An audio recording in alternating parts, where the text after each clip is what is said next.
inti dari kita beragama ini ada di wahyu pertama.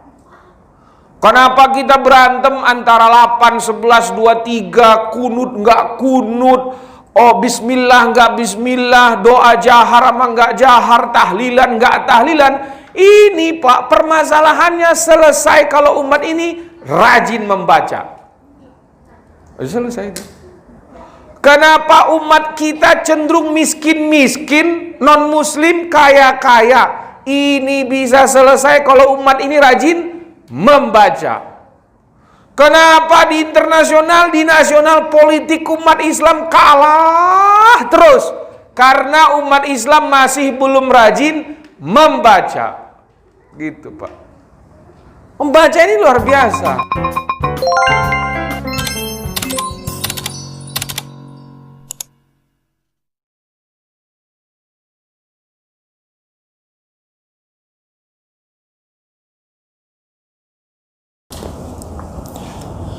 Assalamualaikum warahmatullahi wabarakatuh.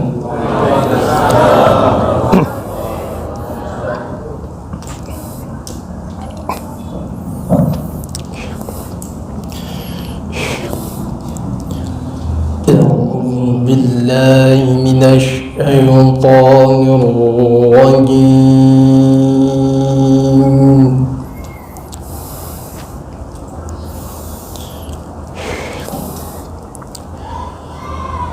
Bismillahirrahmanirrahim.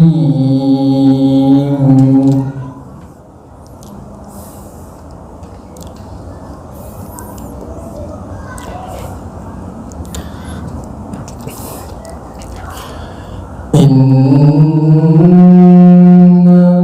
hadzal Qur'ana yahdi lillati hiya aqwam.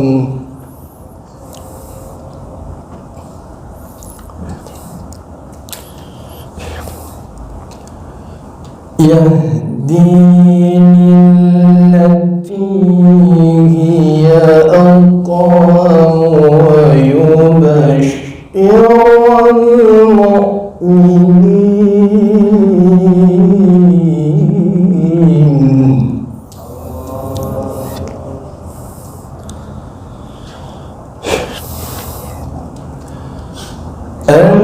Alladzina ya'maluna as-salihati anna lahum ajran kabira.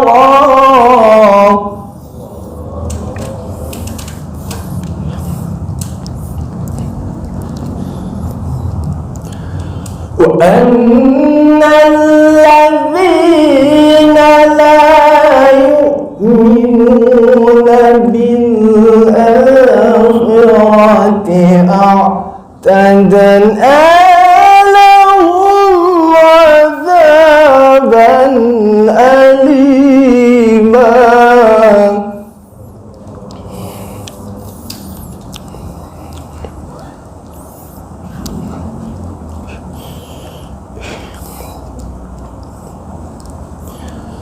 وأن الذين لا يؤمنون بالآخرة أعتدنا لهم عذابا أليما.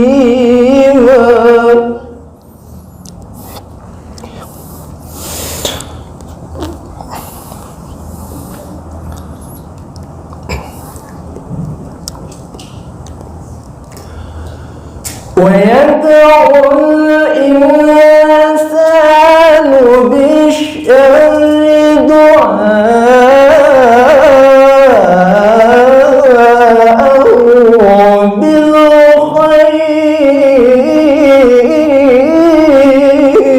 بالخير وكان الإنسان عجولا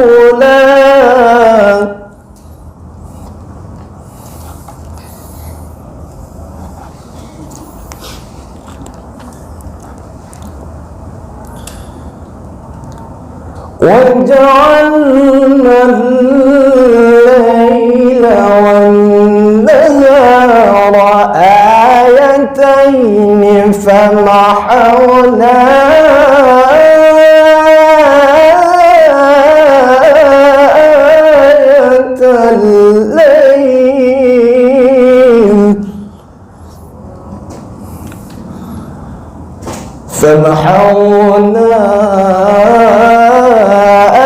آية الليل وجعلنا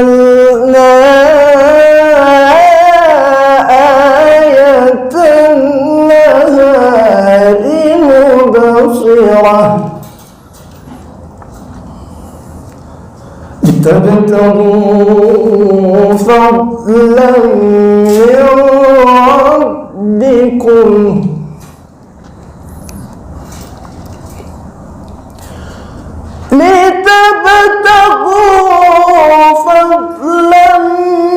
من ربكم ولتعلموا عدد السنين والحساب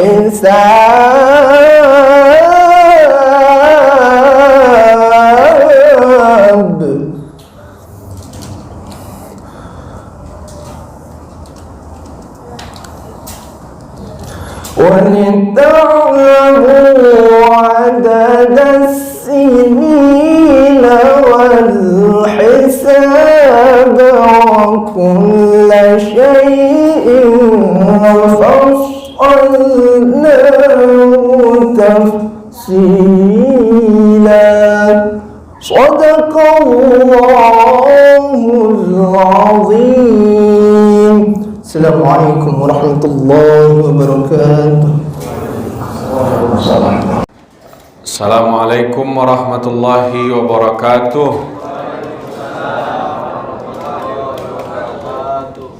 Bismillahirrahmanirrahim. Alhamdulillahi rabbil alamin. Wassalatu wassalamu ala ashrafil mursalin Sayyidina Muhammadin wa ala alihi wa sahbihi ajmain. Amma ba'du. Puji syukur kita kepada Allah atas semua nikmatnya. Salawat salam kepada Nabi Muhammad sallallahu alaihi wasallam. Semoga nanti kita mendapat syafaat darinya di hari qiyamah. Amin ya rabbal alamin. Saya muliakan Pak Haji Haidir sebagai Ketua DKM dan seluruh pengurus Masjid Al-Barakah. Semoga diberkahi oleh Allah SWT. Saya muliakan Bapak dan Ibu semua yang hadir, adik-adik remaja yang hadir. Semoga semua diberkahi oleh Allah Subhanahu wa taala. Ini udah malam ya kan? Jam 9 udah kan? Nah, jadi gini. Tadi Qori baca ayat yang luar biasa. Terus Bapak MC juga baca ayat yang luar biasa. Dan dua-duanya tentang Al-Qur'an.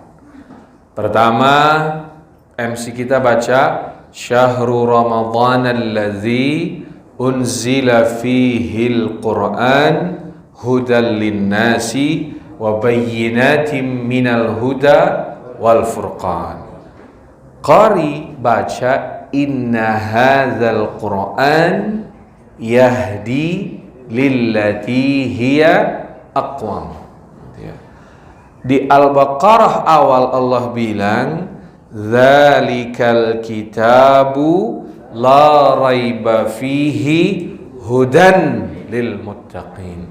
3 ayat ini menegaskan kepada kita semua, termasuk saya ini ya, bahwa Al-Quran adalah pedoman satu-satunya bagi kita manusia. Itu ya. Dan siapa yang memegang ini dengan baik, bahagia hidupnya dunia akhirat. Teorinya begitu, Pak. Nah, memang menjadi tantangannya, apakah kita siap? Bukan mau ini. Apakah kita siap mengikuti petunjuk Al-Quran? Itu Bapak Ibu yang saya muliakan. Tapi sebelum kita ngomongin Al-Quran sebagai petunjuk, saya ingin ngajak kita membaca wahyu yang pertama turun, yang kalau ngikuti sejarah Nabi malam ini turunnya. malam 17 Ramadan saat Nabi Muhammad SAW sedang tahannus di Gua Hira, datang Jibril alaihi salam dengan wujud aslinya, tidak pakai aba-aba apapun, langsung mengatakan ke Nabi Muhammad SAW, Iqra. Nah, itu penghitungan 17 Ramadan itu Pak, hitung mundur ya. Karena waktu wahyu ini turun, loh Ramadan belum ada Pak. Kan baru pertama wahyu datang kan? Jadi dihitung mundur, itu tepat 17 Ramadan. Wahyu pertamanya, Iqra bismi rabbikal ladzi khalaq. Khalaqal insana min 'alaq.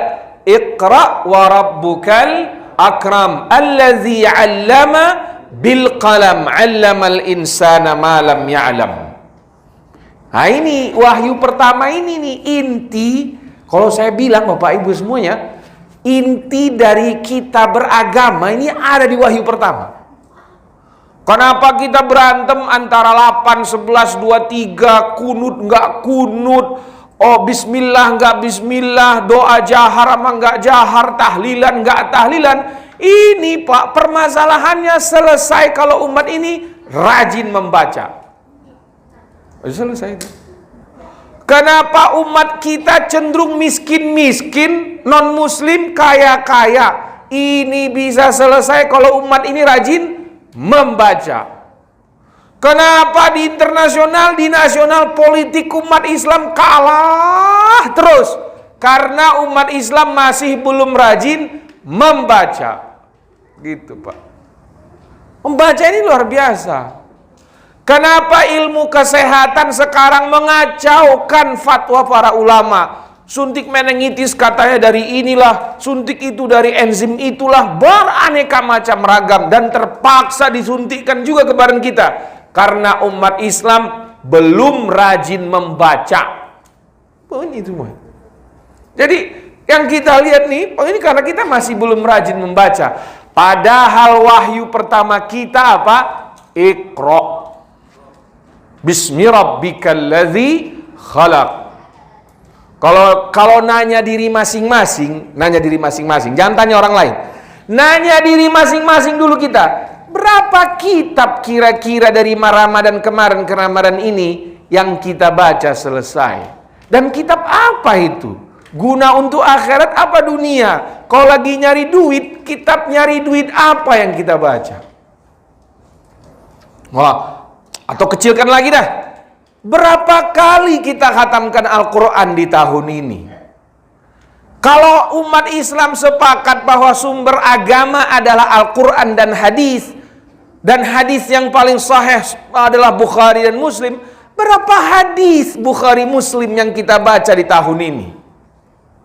Apalagi bila mengikuti makna Iqra di dalam Al-Quran itu Pak, yang bermakna baca ada 3 minimal yang saya tahu. Yang saya tahu ini ya, ada Iqra, ada utslu, ada warattilil Qur'ana tartila.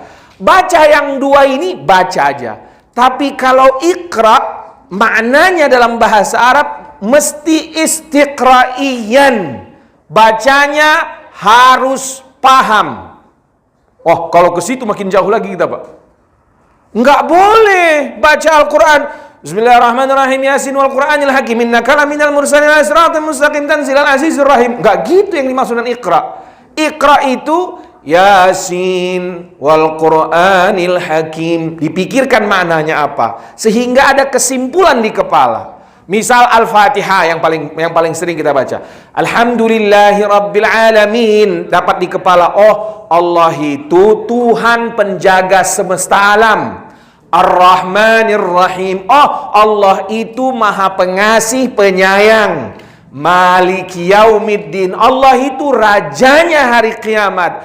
Iyyaka na'budu wa iyyaka nasta'in. Hanya kepada Allah aku menyembah dan hanya kepada Allah aku minta tolong. Dipraktekkan nggak itu sih? Kita baca minimal 17 kali sehari semalam. Tanya dulu diri masing-masing, jangan tengok orang lain. Saya praktekkan nggak sih? Aku aja kalau ku cek masih agak ragu aku itu buat jawabnya. Benar nggak sih saya setia kepada Allah? Karena iyyaka na'budu maknanya menyembah dan setia kepada Allah. Sesetia apa kita sama Allah SWT? Cek masing-masing. Begitu yang dimaksud dengan Iqra. Wa iyyaka nasta'in. Benar nggak sih si Salman ini hanya minta tolong kepada Allah? Aduh, masih harus dicek ulang. Apalagi ayat selanjutnya, ihdinas siratal mustaqim. Kita minta jalan yang lurus. Allah tunjukkan jalan yang lurus ini. Tak enak belok kiri kita, Pak. Betul tidak? Betul nggak sih, Pak? Allah bilang lurus itu ini lempeng. Siapa sih yang nggak tahu zina itu haram, Pak? Siapa yang nggak tahu korupsi itu haram? Bapak-bapak kita yang sekolah tinggi-tinggi yang sekarang korupsi itu tahu nggak dia jalan itu bengkok, Pak? Tahu, sangat tahu. Dan dia baca kalau lagi sholat ihdinas siratal mustaqim, tapi dia nggak siap. Allah bilang, ini jangan lurus, sen kiri dia, Pak. Kadang-kadang nggak pakai sen langsung belok, kan gitu ya? Ya, jelek gitu, tiba-tiba udah di belah kiri dia. Nggak siap kita. Siratal ladzina an'amta alaihim, jalan yang pasti Allah kasih nikmat hanya di jalan yang lurus. Karena kau belok kiri atau belok kanan, ghairil maghdubi alaihim. Kalau sudah belok dua gendangnya, marah Allah atau dhalin, tersesat. Kalau lempeng pasti Allah kasih nikmat. Cuman tak yakin kita. Aku kan setengah ustadz, setengah preman, setengah pedagang, Pak. Ya kan gitu ya. Kalau dagang nih, Pak nih, kalau dagang, nah aku jual susu kambing, kan Mbak tahu semua ya. Jual susu kambing, Pak, kalau lempeng untungnya dikit. Supaya banyak untungnya susu kambing dioplos kayak kawan-kawan kita yang lain suka ngoplos kan. Kalau susu kambing itu dioplos, Bu, untungnya bisa 10.000 per botol. Dan tahu aku cara ngoplosnya. Kalau kau tes persis kayak susu kambing. Cuman kalau belok nih dua saja, Allah marah atau kita apa tadi? Tersesat. Nah, siap nggak ini? Nah, kan Allah bilang, benar Salman, jalan lurus. Maka daganglah yang jujur. Nafsu, ini bukan setan, Pak. Karena curang di Ramadan juga terjadi. Jangan bilang curang itu karena kita digoda setan. Buktinya setan sekarang dibelenggu di neraka, betul nggak sih? Curang juga nggak kita? Curang. Berarti yang curang ini siapa sekarang? Jadi jangan setan, Pak, ketika kita kambing hitamkan. Kalau dia bisa ngomong, saya mah udah lama pensiun nggak nggoda kalian. Lah buktinya ini sekarang Ramadan ini. Ramadan tetap berdosa kita. Terjerumus juga. Siapa yang jerumusin? Nafsu, syahwat. Ihdinas siratal mustaqim. Kita minta, Allah bilang kalau kau lurus aku kasih nikmat. Kalau kau belok-belok ku marahi atau kau tersesat. Selesai. Nah, ini maksud saya yang dinamakan dengan Iqra. Bukan 1 juz laporan, 2 juz laporan, 3 hari khatam.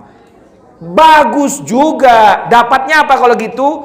Pahala. Tapi kan Al-Quran, dari ayat yang kita baca tadi, 3 kan? 3 yang kita baca tadi kan? MC baca 1, Qori baca 1, awal Al-Baqarah kita bilang 1. 3-3-nya Al-Quran memperkenalkan dirinya ke kita bukan untuk alat dapat pahala, tapi sebagai apa? Petunjuk hidup. Kalau baca tang itu dapatnya apa? Pahala. Maka banyak orang rajin baca Quran tetap ngelirik bini orang. Itu di luar masjid. Di masjid ini enggak, insya Allah. Ini orang-orang baik semua ini. Enggak ada di sini. Ini orang-orang yang nahan matanya ini semua. Kan? Kenapa sudah baca Quran tetap curang, Karena dia cuma cari pahala di Al-Quran. Kalau dia Iqra tadi gitu ya, dia baca, dia renungkan, dia putuskan sesuatu di kepalanya, insya Allah akan menjadi hidayah bagi yang bacanya. Bapak dan Ibu yang saya muliakan, sebelum lagi ke situ, saya ingin ajak kita memastikan apakah saya sudah bisa baca Quran. Standar yang paling bawah ini, ya. Contoh, alhamdulillahi rabbil alamin. Minimal agak-agak benar itu sedikit, Pak. Karena ha kecil, lillahi ha besar, rabbil ain lamin, ar-rahmanir rahim, maliki yaumiddin, iyyaka na'budu wa iyyaka nasta'in. Bapak Ibu yang saya muliakan, kadang-kadang muncul di kepala seseorang, kan Allah Maha Pengasih Penyayang, jadi dibiarkannya aja bacanya belepotan. Benar gak sih pemahaman itu, Pak? Kira-kira nanti gini, di dalam kubur, Mungkar dan Nakir dapat laporan dari Rokib, Bapak tidak bisa baca Quran atau Ibu tidak bisa baca Quran. Tiba-tiba untuk proses Bapak, Allah datang. Bu, Pak, ku kasih kau umur 60 tahun. Ku kasih rezeki, ku kasih napas, ku kasih mata, ku kasih telinga, ku kasih mulut, ku kasih tangan, ku kasih kaki. 60 tahun nggak bisa baca Quran, ngapain aja kau? Kira-kira jawab apa, Pak? Jawab apa ya? Huruf Al-Quran cuma 29, betul nggak sih? Huruf Al-Quran cuma berapa? 29. Tanda baca Al-Quran berapa?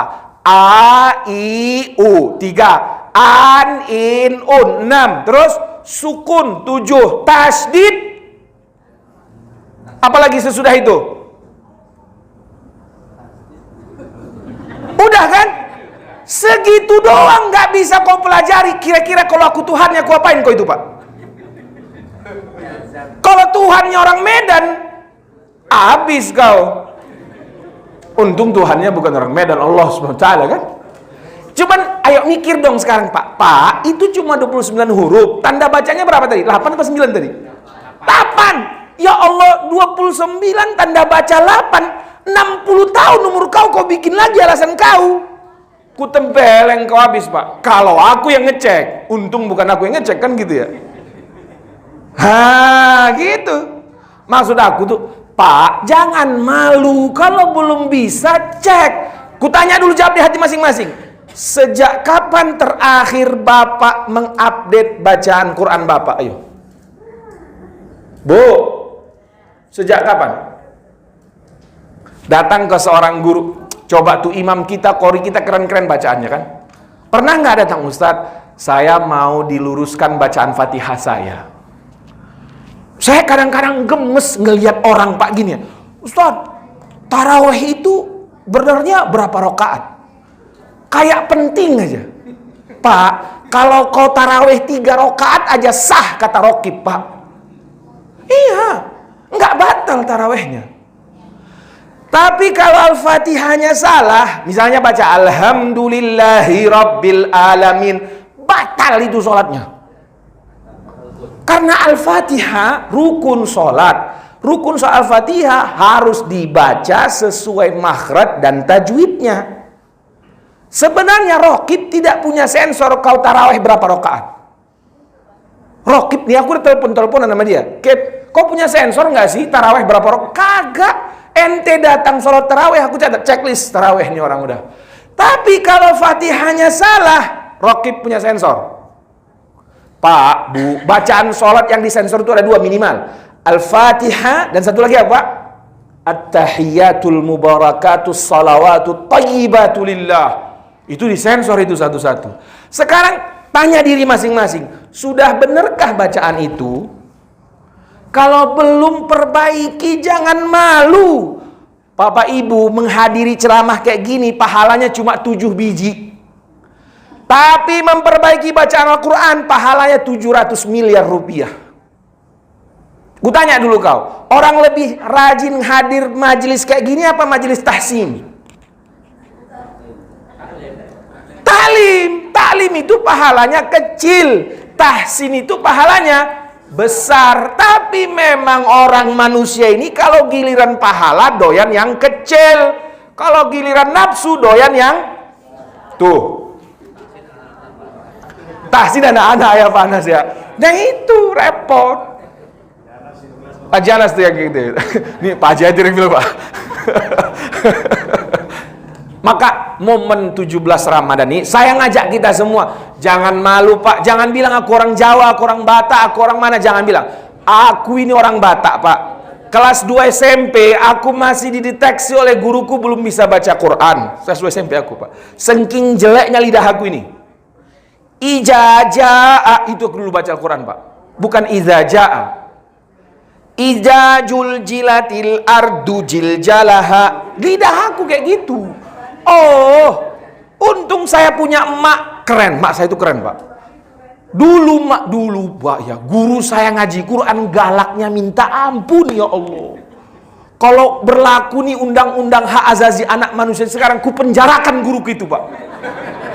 Cuman belum berlaku, untungnya belum berlaku. Salah baca huruf satu itu rotan, ketok. Satu hari saya bosen, bilang sama mak saya, mak aku mau berhenti ngaji. Kenapa? Sambil nangis. Aku dipukul sama guru aku. Kenapa dipukul kau sama guru kau, Salman? Tak bisa aku baca tadi hurufnya. Oh, pergi dia ke dapur ngambil gagang sapu. Lebih keras lagi pukulan emakku daripada guru. Makanya alhamdulillah aku punya emak kayak gitu, punya guru kayak gitu. Alhamdulillah si undang-undang yang entah dari mana datangnya belum terbit itu undang-undang. Alhamdulillah di itu aku. Kayaknya kita semua hampir ngalamin yang seusia aku kan. Tapi yang masalah ini Ustaz ya. Ya kan? Ayo belajar lagi. Kalau belajar Al-Quran, kau panggil aku siap, aku datang. Al-Quran. Aku ini Pak, senang kali aku sama orang. Salman ajar aku baca Quran. Salman, aku ayat ini nggak paham. Kalau ada orang nanya aku, Ustadz doa buka puasa apa? Tak selera aku jawabnya. Gitu loh. Apa sih doa buka puasa doang ribet amat? Pak, seandainya aku doa buka Allahu Akbar, Allahu Akbar buka puasa, aku doanya begini. Oh Tuhanku, lehen mau dia ngundongan hangoluan nadenggan di dunia terus tokinna itu akhirat. Sah doa itu Pak, berpahala. Oh, itu beda artinya. Itu kan bahasa Batak itu. Artinya gini, doa buka puasa itu intinya buka puasa itu doa mustajab. Nabi ajarkan beraneka macam ragam doa dan nggak pernah bilang kau mesti ini doanya, nggak ada. Nah, tapi kalau Al-Quran, Bapak Ibu yang saya muliakan, sekali lagi kita ajak diri kita sendiri masing-masing. Jangan tengok orang lain, diri sendiri. Saya, ibu dan bapak yang saya muliakan, ketika saya sampai ke Mekah, kondisi saya sudah punya piala baca Quran yang gaya-gaya Qori tadi itu. Ar-Rahmanu 'allamal Qur'an. Waktu sebelum ini masih panjang napas, masih bisa ngaji enak. Jangan bilang. Ini bilang Pak Haji. Ini kantor si tutup. Waktu belum aktif itu nafas enak ngaji, bayati jawab keangkat. Punya piala saya Pak. Sampai ke Mekah remedial Al-Quran saya Pak. Sampai ke Mekah saya remedial Al-Quran saya. Dan kelas Al-Fatihah yang paling pertama diajari ke saya. Tahu Bapak dan Ibu, saya yang punya piala ini di Mekah 19 kali pertemuan baru dinyatakan sah bacaan Fatihah saya dengan masih kurang 2 huruf yang belum tepat pada tempatnya. Hah?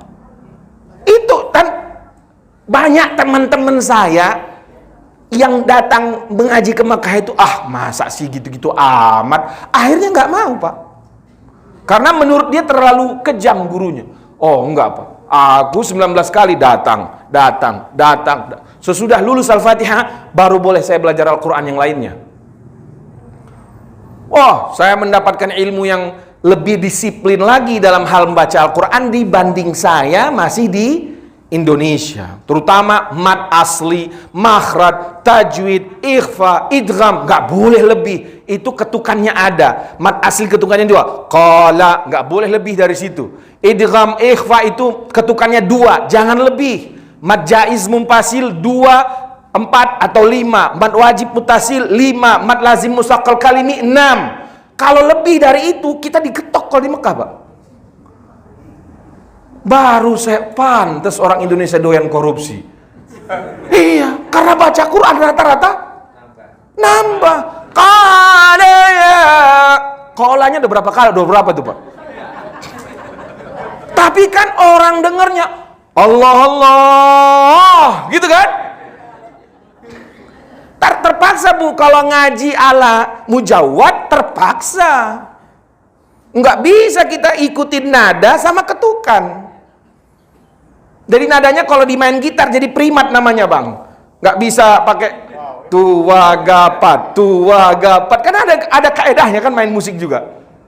Kalau sudah masuk ke situ nggak bisa. Karena nada butuh. Peraturan nggak boleh. Kadang-kadang demi nada akhirnya peraturan kayak bapak-bapak itu di atas, demi kebutuhan dan keinginan akhirnya peraturan makanya ayo kembali baca Al-Quran. Ayo Pak, saya benar-benar mengajak kita ke semua dalam rangka nuzul Quran ini, belajarlah baca Al-Quran, jangan malu. Allah senang di umur berapapun kita punya kesadaran kembali mempelajari Al-Quran. Nggak usah malu, umur berapapun panggil ustadznya.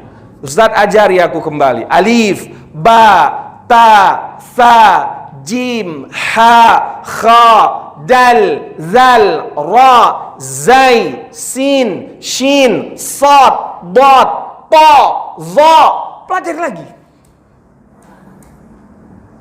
Dan guru-guru harus siap, ya. Ustadz ini, Ustadz Andi harus siap tuh ngajarin. Dulu waktu saya di Mekah, Pak, latihan disuruh guru saya. Du don doni dot nan mati don doni don tu ton toni tot na mati ton toni ton, itu setiap hari. Besok setoran, kalau salah ketok. Di Mekah itu umur saya sudah 19 tahun dan saya masih digetok karena tidak bisa tepat membaca Al-Quran. Tapi kata diri saya, lebih baik saya digetok dan besok saya usaha daripada saya dimanjakan oleh guru akhirnya saya mengentengkan dan tidak pernah saya perbaiki.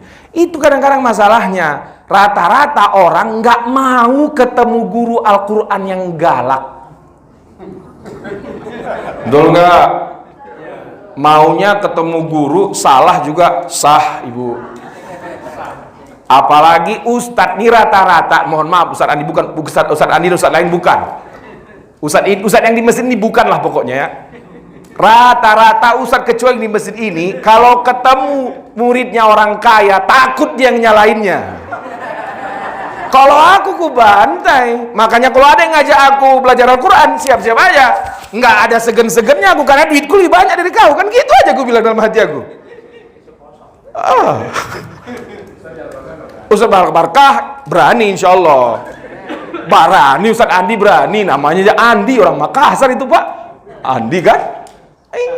Jangan ngaji sama guru yang kalau kau salah dibenerin, jangan.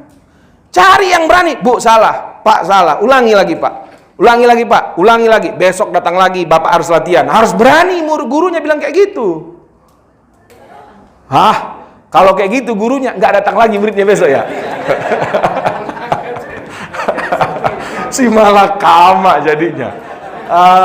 Itu. Tapi saya ngajak kita, karena saya Pak mengalami itu. Kan saya bukan orang Arab, orang Batak aku. Lidah Batak banyak tak sesuai dengan huruf Al-Quran, dengan tajwid. Kami di Medan dibiasakan maronang-onang. Maronang-onang itu nggak ada peraturannya. Napas ada, mainkan gelombang, senandungkan, gitu aja. Hah, di Al-Quran nggak boleh. Mau senandung, ikuti peraturannya, gitu. Hurufnya harus benar. Dan selama saya belajar, Al-Quran adalah hal yang paling mudah dipelajari asal kita serius. Dan itu janji Allah, bukan sekedar kata saya. Walaqad yassarnal Qur'ana lidzikr. Sudah aku mudahkan, kata Allah, Al-Quran untuk dipelajari. Ini saja yang bisa saya sampaikan malam hari yang berbahagia ini. Semoga bermanfaat buat kita semua. Semoga semua tertarik kembali belajar Al-Quran dengan baik, sehingga saat nyawa kita dicabut, Raqib menulis, si Salman sudah bisa baca Al-Quran. Wabillahi taufiq wal hidayah. Mohon maaf atas segala yang salah. Assalamualaikum warahmatullahi wabarakatuh.